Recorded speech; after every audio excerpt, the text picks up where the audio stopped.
morning. So Inspiring. yes, it's inspiring. Inspiring. Does that have anything to do with the budget?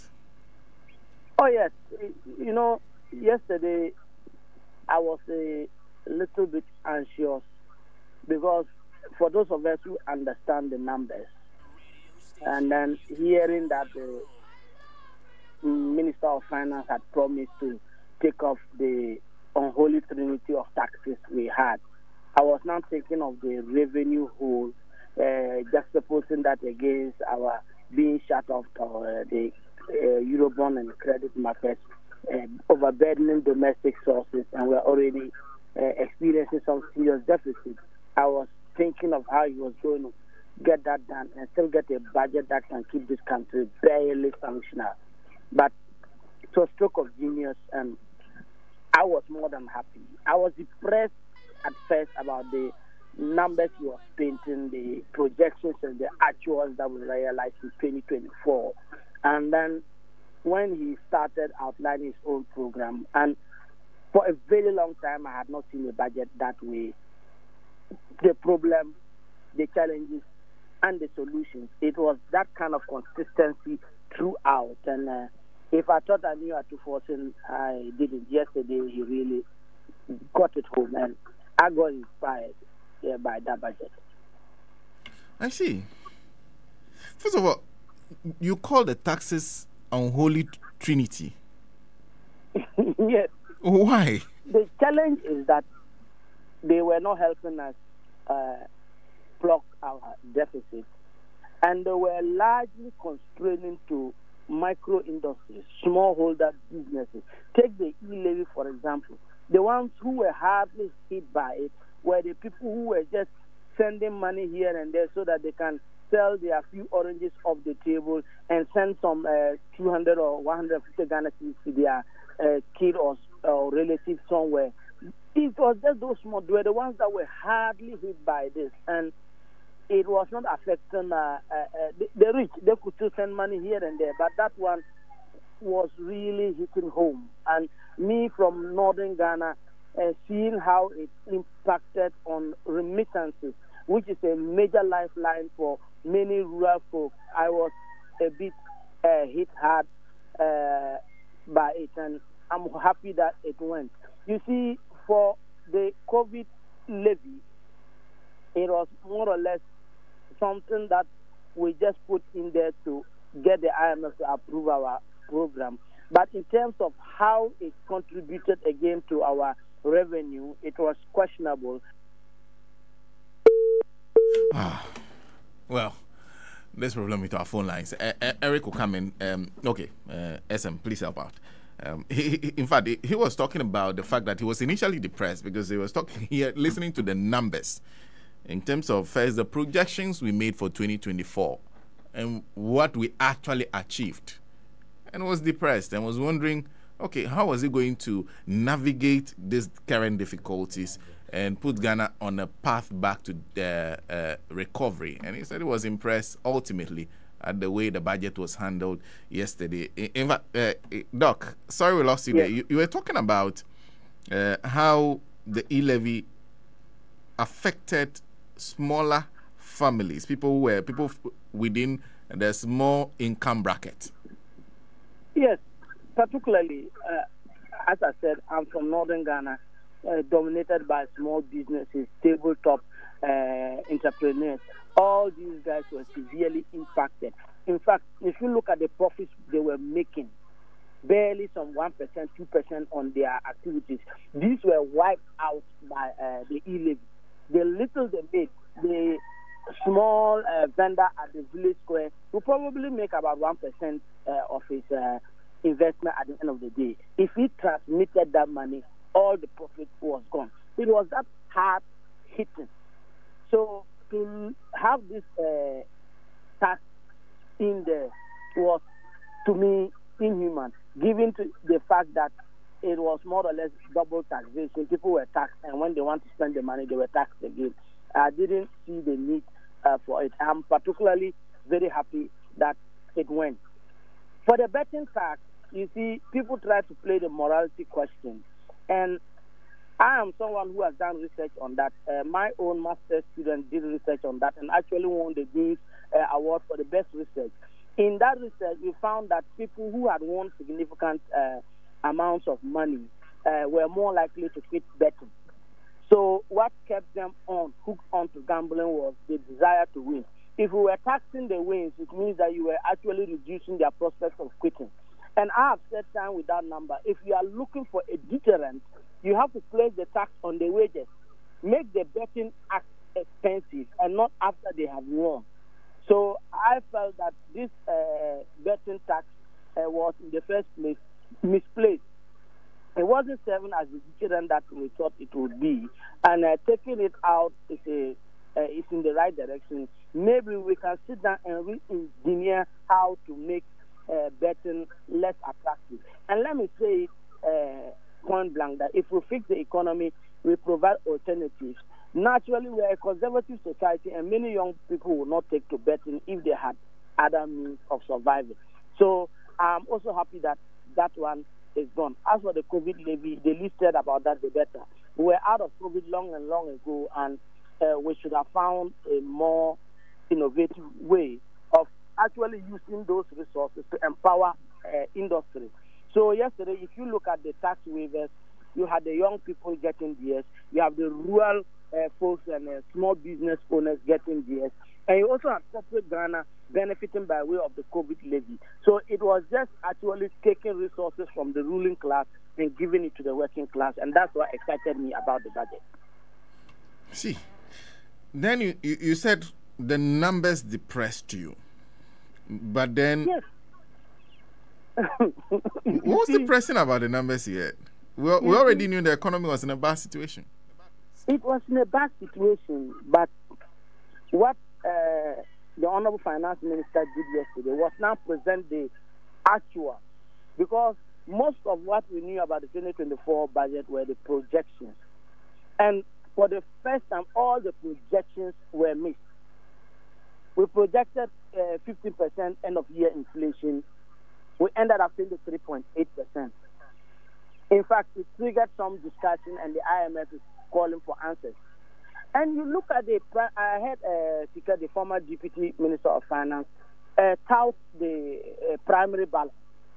For the sake of our listeners who are not economists, the primary balance is basically your income and your expenditure minus debt obligations. So it's just looking at you being able to generate enough money to just pay for what you are doing, forget about the debt. That one too was deficit. In fact, if you look at the 2023 primary balance of deficit of 0.2, and then you compare it to the 3.9 of 2024, you are looking at 1,950% overrun over the 2023 levels. If you want to bring it into GDP terms, that is 4.4% of our GDP. You are not paying any debt.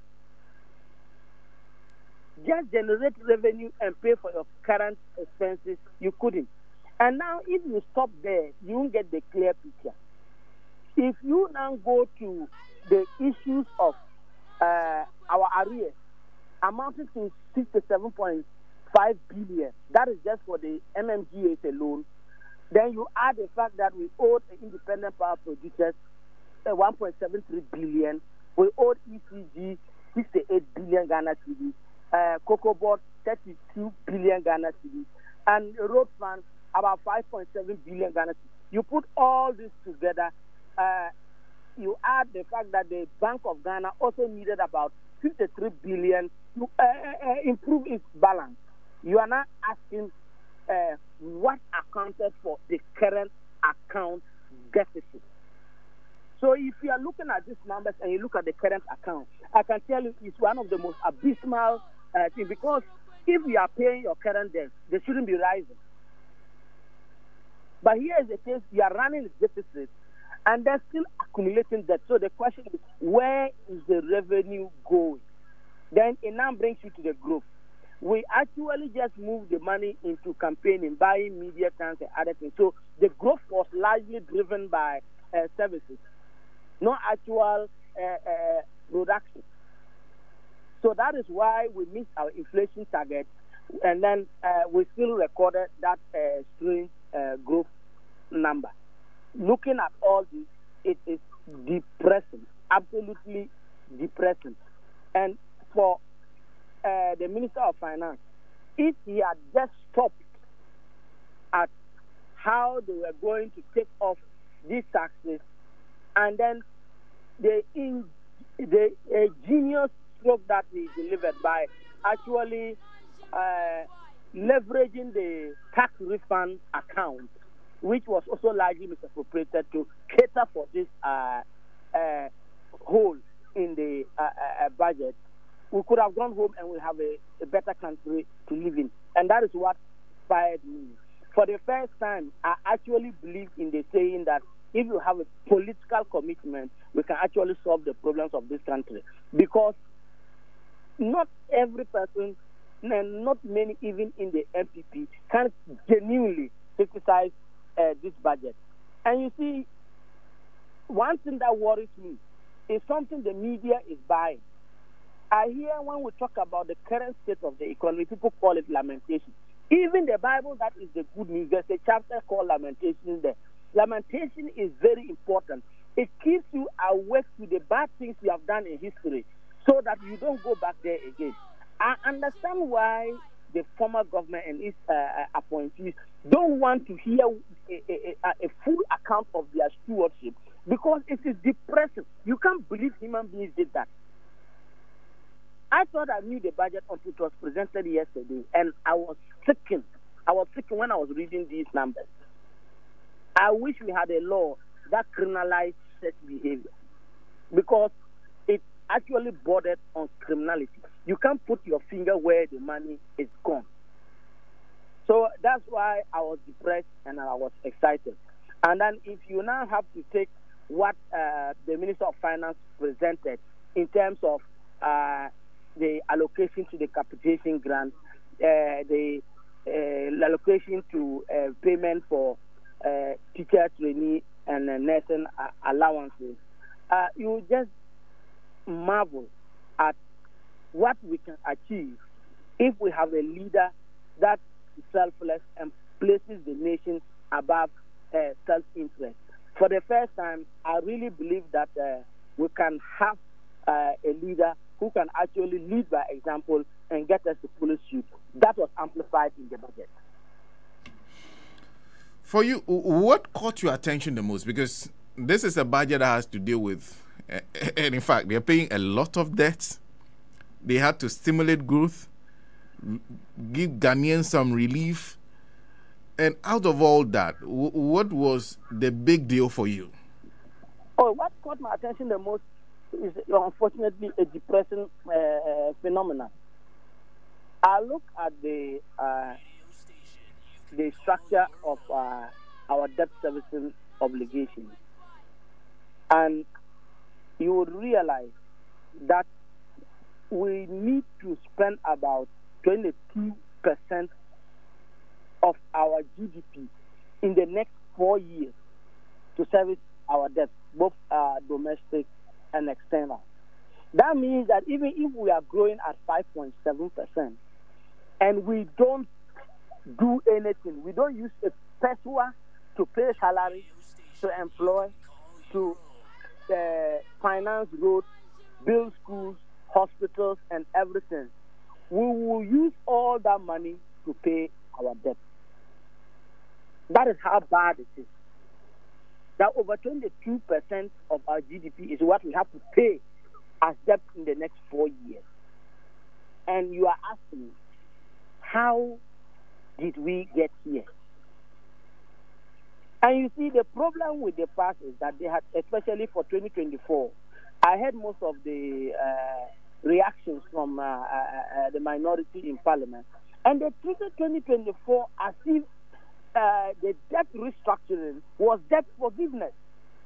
The two are different.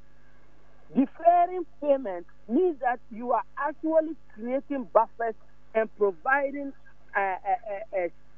resources to pay the debt when they are due. But they translated the debt treatment some debt forgiveness as if it was HIPIC 2.0 and just went on a spending spree. And for me, that was reckless and irresponsible. And then you compare it to the fact that in the sinking funds, we had just $64,000 a nation. How did we get here? So those are the things that depressed me. The fact that we have to conjure 22 and excess of 22% of our GDP in the next 4 years to pay them and still develop this country. Hey, we have to thank God for a leader that will show sacrifice, lead the way. Otherwise, it is going to be tough. But it's possible, as demonstrated by yesterday. Doc, thank you. Thank you very much for speaking to us this morning. It's a pleasure. It's a pleasure talking to you. And of course, there's a lot to digest about the budget yesterday. So I am sure we'll speak to Doc again on this budget. This same budget, we'll come back to Doc on some specific issues. Dr. Michael Ayamga Adongo is head Department of Applied Economics. SM has you have one business. Once he's done, we'll take a break and we'll come back. We have the Honourable Member of Parliament for Nantong, Abdul Khalik Mohammed Sharif, joining us.